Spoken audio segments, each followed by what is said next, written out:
All right. You're watching Icenet Pod on Icenet, the Islanders Championship Entertainment Network. And now, the host of Icenet Pod, Stevie Nicks. Oh, we were doing the intro. We were doing the intro with that. You gotta give me a warning, Mike Clark, before you just Well, stick the intro and you know. jumping all over my own intro. Anyway, this is episode 3 of the Icenet Pod on Icenet, powered by National Security Brokerage. Hello, everyone. This is Stevie Nicks, Steven Nicoforo, back with you, episode 3. And my producer, Mike Larkin, is with us. And today we have a guest. We have a returning guest from the old show, a wonderful, wonderful Isles blogger and a wonderful podcaster and a friend of the show, Gil Martin. Gil Martin, welcome back, Gil. Thank you so much for coming back. Hey, thanks for having me. Always a pleasure talking Islanders hockey with you guys. Same. Absolutely. And so when we booked Gil, we were worried at first we might not have anything to talk about. What a difference a couple of days makes with this team. Where should we start? I guess we'll start with the biggest story, I guess, of the past week and a half. And that is, of course, the departure of Lou Lamoriello. The vibe that I got from around Islanders country is that Islander fans are thankful for the years that Lou gave us, but also at the same time, many felt that it was time for him to go. Do you share that sentiment? I do. I mean, the problem was, in my mind, look, the Islanders went on those runs to the conference final in 2020 and 2021. That's the most playoff success they've had since the dynasty years. But he stuck with this core just a little bit too long. And as they got older and there weren't any, trading away 4 straight first-round draft picks, there weren't prospects coming in to take over and keep the team younger. On my show, the mantra I always had was this team needs to get younger, faster, and more skilled. And it just wasn't happening because Lou, even though they didn't make the playoffs twice in the last 4 years, lost in the first round in the other 2 years, he kept doubling down on the core. And I just think it was time to change that up. And even at the trade deadline this year, where it was a seller's market, he wanted to re-sign both Brock Nelson and Kyle Palmieri, and it just didn't seem to make sense to me based on where the team was at. And up until very recently, I was hearing that he was still working on giving Palmieri another contract or keeping him on the team for another few years. I don't know how ownership felt about that. I don't know how ownership felt about some of the decisions that he was making later on. But I know that Scott Malkin said, I think was the second last road trip of the year, and actually said it through Lou that big changes were coming. And then we find out that in those meetings, Lou was informed that one of the changes would be him. Yeah. So it's interesting to see, it will be interesting to see what the vision is for this team from ownership now that we're into a very crucial offseason, because whoever they hire to fill, remember, there's 2 vacancies that you're filling with Lou Gunn, the president and the GM. And I'm thinking they're going to go with 2 different people. They probably should go with 2 different people for those positions. But the direction that they go in based, with who they hire and based on the vision they have is going to be crucial. And I think that it's going to be a little bit different than whatever vision Lou had. I think that you will see some big changes. Do you think that also? Do you agree with that? I do. And I think the big first question is Patrick Waugh still the coach when the new GM comes in? Or do you change that also? And does the new GM want to pick his or her own coach? Yeah, I mean, that's a huge. I think personally that Waugh should stay. I think that he's only really had a one full really year to, implement his system, get to know the players a little bit. I thought it would have been very unfair to let him go at this point. I think you give him enough rope to hang himself. If you really want to get rid of him, let him do his own bidding, I guess. But it is going to be interesting to see how that meshes with whoever they bring in. They're going to have to bring in someone who if they are keeping Watt, who kind of agrees with that vision and agrees with what they want to do moving forward with Watt, if that's really the plan. What do you know about John Collins? A lot of talk now has been made about John Collins. He's supposedly going to be leading these searches for the new personnel. He's the minority owner. There isn't a ton known about him, but the few things that I've heard were good things. He is very good, apparently, at some specific things. What have you heard about John Collins? Well, I haven't heard a lot either, but I've heard he is well connected around the league. And I think that's important. I mean, if he knows the players, so to speak, and when I say players, the executives, the potential GMs, potential presidents, that's an advantage. So he'll have a good network. He'll have, people he can rely on to help him sort of parse out who he wants. And hopefully he'll be able to find the right person or people to help move this franchise forward. Yeah, I mean, he is apparently great at seeing, different things in different people and knowing what to bring in for the franchise. He's had success in things like this before, apparently. But he's apparently the guy that's running this search for Malkin. Now, it's interesting when you're talking about Scott Malkin, he hasn't really been up front or in the spotlight or at least it seems that way when it's come to the decision making of this team. In the past few years, Ledecky has been the face and Malkin's kind of been in the background. But it's been known, right, that Malkin is really the guy pulling the strings. He's the guy really controlling the wallet. And he hasn't really been very vocal up until this, past few weeks about the direction he really wants to take the team in and what he wants to do with the franchise. Do you think that he's been a little bit too complacent recently? Do you think that he probably should have taken more of a hands-on approach with the ownership role? I don't think that's his style. Like, he doesn't want to get involved in the day-to-day. The only thing I wish he would have done is maybe, I heard rumors, and again, you don't know with these rumors how accurate they are, but I heard there were rumors as early as December that Lou might be let go. And I kind of wish that maybe Malkin was a little more proactive than reactive in that respect. I mean, his MO has tended to be, Ledecky is sort of the face of the ownership group. He's the one shaking hands with fans and being in public. But I just wish Malkin maybe would have acted a little faster and a little more decisively under the circumstances. But here we are. And again, if Collins is going to be now in charge of this search, I don't think he's going to do anything without Malkin's blessing. So, that's how they communicate and how they work together is, I guess, the next question. Yeah, I mean, it does seem like at the end of the day, everything goes through him.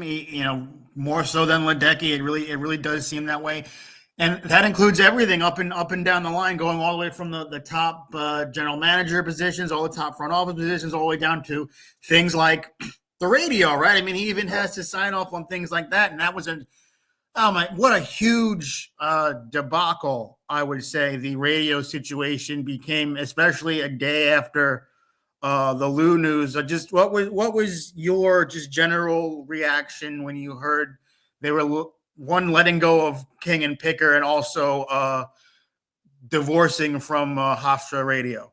Yeah, it was two separate issues. I mean, the Hofstra Radio thing didn't necessarily bother me all that much, although I think it's worked for the team over the years. I had no problem with it. But King and Picker, especially Kinger, he has been part of this franchise for almost 3 decades, 2.5 decades. Nobody loves this team and bleeds Islander blue and orange the way that Chris King did. He was a fan even before he was involved in this team. His enthusiasm is just off the charts in a good way. And like, Islander fans relate to him because he's one of them. And losing him and Picker, who is really good at what he does and knows the trivia and the history so well, it's just the wrong message to send right now. And I'll say this: I understand you want to save a couple of dollars with the simulcast, but a radio broadcast and a TV broadcast are two very different animals, and it is not easy to juggle both of those and do it well. Absolutely, absolutely. And I'm a media guy too, as you are, and I had a lot of reaction to this. It was interesting how passionate the fans got about this topic. I did not think that it seemed almost like they were almost more upset about this than not having a general manager, honestly, which is a little, I mean, Islander fans are always a little bit interesting. They're always a little bit, left of center or whatever you want to call it. But from number one, I do not like either the move away from any type of radio outfit at all.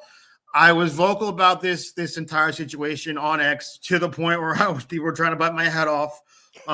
Here, my thought was, number one, if you're gonna divorce from RHU, you should keep something on the radio side. And I would have actually preferred for them to go in the opposite direction and go with an even more legitimate rate. Not that RHU is not legitimate, but being on a college radio station is not the same as being on a regular sponsored terrestrial radio station. And so I felt that with a franchise with some tremendous radio alumni and has always had a very, very solid radio broadcast, for them to completely depart from that was absolutely silly. I mean, when you talk to people about how much it costs to run the radio side, I mean, you're not talking about a ton of money. So when some people say it's a cost-cutting thing, like, is it really though? Is it really that much in the grand scheme of things, especially when you see the money that Malkin and Ledecky have? I mean, I just felt that was silly. And then also, I got my head bitten off a couple of times by the Greg Picker fan club, because people thought that me suggesting that Picker's initial hire was also a symptom of the Islanders not caring about radio. People felt that I was attacking him personally. And I want to clear the air about that while I have the chance, because first of all, I was not saying anything about him personally. All I said was that if you're going to hire an inexperienced guy does not have a large broadcasting resume and does not have pro experience, maybe he wasn't the best hire at the time. And I felt that maybe that was emblematic of the Islanders not caring about radio, which is sad. And I'm not taking listen, I've known Greg Picker since he was a teenager. I actually went to sportscasting camp with Greg Picker at Hofstra University many years ago. And everything that they say about him is 100% true. He was a hard worker then. He was a tremendously nice guy then.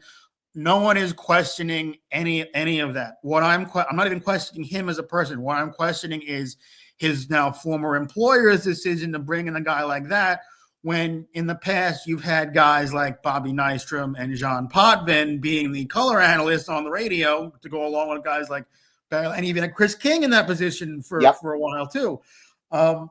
So I felt when you get on RHU and you bring in a guy like that, I think that the writing was already on the wall for this type of a move. I think it's very sad, this type of a move, and I wish Kinger and Picker the best. Actually, Chris King is from me and Mike Larkin's hometown. There you believe go. it or not, and I think he still lives there. So that actually hit home. That hit home for both of us too, because he's an East Islip guy like we are, and I wish both of them the best. They're both fantastic people. I think the Islanders, like you said, should have definitely done better by Chris King at the very least, because he's put decades into this organization. It's not just a couple of years; it's decades. And and no one bleeds orange and blue like him. And I think that the way that we've gotten here and the fact that we are here now is just very, very sad. It's a shame. And, the thing about the radio team, Kinger and Picker, that's like a connection to the fans. And when the team is struggling, you don't want to lose or jeopardize that connection. To me, it's one of those penny wise, pound foolish kind of moves. Yeah, no, I absolutely agree with that. And listen, I'm sure Brendan's going to do a great job, right? I'm sure Brendan Burke will do great doing double duty. But, I always felt simulcasting was for other teams, not like the Islanders, not when you have the legacy like the Islanders have. And this is New York. This is the media capital of the world, and you're going to do a radio silent. We could talk for hours about this. I don't just want to talk about that. But speaking of color analyst, Cal Clutterbuck made it official on his Instagram, his retirement. I don't think anyone is surprised by that, because I don't think that Cal was going to have any suitors as far as a comeback anyway. I think that it was pretty clear that he was done, the style of game that he played. But, I mean, heck of a career for Cal Clutterbuck, I would say, no, right?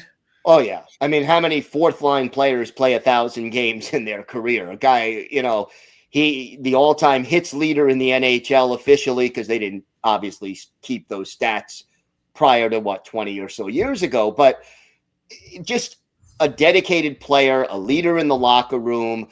And, Cizikas, Martin, and Clutterbuck, they were called the identity line for a reason. They set the tone for those teams that went on those runs to back-to-back conference finals. So you don't get there without the way Clutterbuck and his line mates set the tone. And I think he did a really nice job on the pre- and post-game shows, considering he didn't have a lot of experience especially. And I wish him all the luck.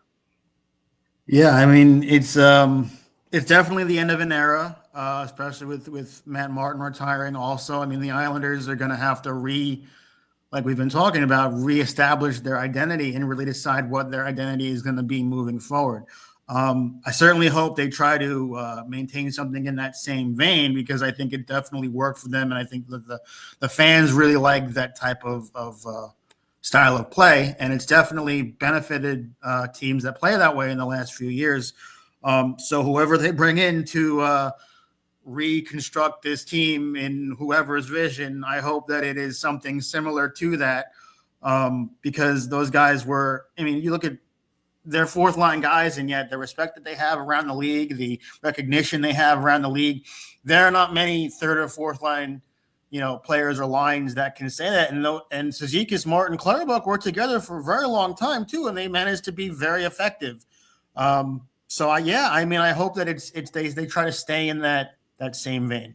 I think one of the things that was missing, and people talk about this year's team, they didn't score enough, and the penalty kill wasn't good, and the power play wasn't good. All true, no arguments there. But physicality was missing, I think, in a certain respect from this team. And like when Mark Gatcomb came up for the last 30 or so games, 33, I think he played, 38, whatever it was, you saw like the fourth line played better because he was out there hitting everything that moved. And he wasn't a dirty player. He's not like Clutterbuck was never a big penalty minutes guy, but you knew if he was on the ice, you're not messing with other players, because you had to answer him, and you knew that he was going to forecheck and he was going to throw the body and wear you down. And look, this is not the days of the Broad Street Bullies. We're not talking about fights left and right, but physicality is still an important part of hockey, and it's something the Islanders lacked at times this year in a big way. Yep. I mean, Gatcomb really, really impressed me. Kyle McLean's a similar player. He also has been impressing me in the past few years. I think if you get another guy to play with those guys, could be something.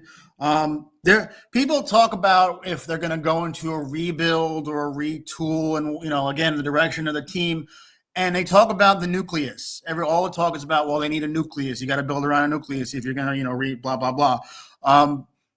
I think that they have the makings already of a pretty good nucleus as it is right now. I mean, but you have a little bit on defense still. Pelican Pulak are getting older a little bit, but you got Horvat and Barzal. Barzal is going to be healthy, Lord willing, next year and come back, ready to go. Ilya Sorokin is still entering his prime, I would say. And Simon Holmstrom was probably the most improved player this past season by many leaps and bounds, I felt. There are pieces here. So when people talk about, well, they need to rebuild, they need more and this and they need more. Well, you want to build around a nucleus. I think they have a bit of a nucleus now. I think the real concern is the farm system. And though they've drafted pretty decently in the last few years, and they do have some pieces. I mean, you can't deny that Bridgeport was one of the worst AHL teams, I think, in AHL history this past season. I mean, that's definitely telling. And I think the real challenge for whoever is brought in here is going to be, how do you replenish the farm system? What do you do with the farm system? It is definitely an issue. Look, you can't have 36 home games for an AHL team and win 4 of them. That is just not a recipe. And look, in the AHL, it is not all about wins and losses. I get that, but you need to be developing players so that when your prospects go down to Bridgeport, they come out better and ready to play in the NHL. And we just haven't seen. Bridgeport has sort of become a black hole for prospects. Anytime Islander fans get excited about a player that goes down to Bridgeport, they generally fail to develop into the person or the player that they were expecting. And that has to change. And, like I said, winning isn't everything in the AHL, but you can't be dreadfully, historically awful. You could finish in last place, but you can't be so far, like they were like 20 points out of 7th place in the division. You can't be that uncompetitive, and you have to be able to develop players at the AHL level. So that has to change. Absolutely. Absolutely. And I don't think they've announced anything officially yet, but I think it's also safe to say that Chris Lamorello will not be back either. Chris was the not only assistant GM, but general manager of Bridgeport. I don't think he's coming back next year. So they might have to get a new GM and new coach too. So the Islanders have a lot of work to do. And I don't remember an offseason in recent memory in recent years where they were all of a sudden at this type of a crossroads where it's like, okay, well, where do we go from here now? What do we do? We've had this whole cycle. We had this nice run, 2 Eastern Conference Finals, had a great first, certainly the most success that I've experienced in my lifetime as an Islander fan these past few years, as woeful as that is. But now they're at, definitely a crossroads. So where do you go from here? And I think that there are so many, even something like Bridgeport, there are so many questions that need to be answered. And I think that this probably is the first time that Malkin, Ledecky, and now Collins, that ownership is really being challenged in a really, really important way. It's like, okay, fans are saying now, what are you going to do now that you've made these moves and we're at this spot? Is this a type of a judgment off season, or a type of put up or shut up type offseason for ownership? Because the ball seems to be squarely in their court now. It's a crossroads. They're at a crossroads. And which direction are they going to go in? What they decide this offseason is going to change the trajectory of the franchise for the next 3, 4, 5 years. And if you get it wrong, you waste 2 or 3, 4 years, and then you got to start all over again. Yeah. If you get it right, I'm not saying the Islanders are going to go from the 10th worst record in the league this year to President's Trophy winners next year. But you start on a path, you develop your players, you trade off some of the players that are older and maybe starting to decline. You free up some cap space, you bring in younger guys, and in a year or 2 or 3, Yzerman is probably 2 years away. Danny Nelson is a couple of years away. The prospects that you were alluding to with the drafts, mostly were last year and this year. So these are guys who are going to need some time. This is a very critical offseason for this franchise. Absolutely. You have your hand on the pulse all the time. You're always reading tea leaves. A number of candidates have been floated, nothing official yet for the GM and the president's position. Kevin Weeks is a name that I keep hearing. Is that really possible, do you think, as far as getting Weeks in here as one of those positions? I wouldn't be shocked. I mean, the question is, would he be the GM? Would he be the president? I think, like you, that there's going to be 2 different people in those roles, but it remains to be seen. But Weeksy knows the NHL. He knows the league inside and out. He's a people person. He's a smart guy. I wouldn't mind seeing Kevin Weeks in one of those two positions at all. I think he'd be a solid candidate. The only thing he lacks is front office experience. Yeah, I agree with that, and I think that the connectedness would help. I certainly think that he's going to interview very well. I don't know how seriously they will take him because of his inexperience, but it's interesting because there's no real clear-cut candidate for any of these positions. It's really it's insider guys. It's guys that are coming from other organizations that are maybe looking for a next step.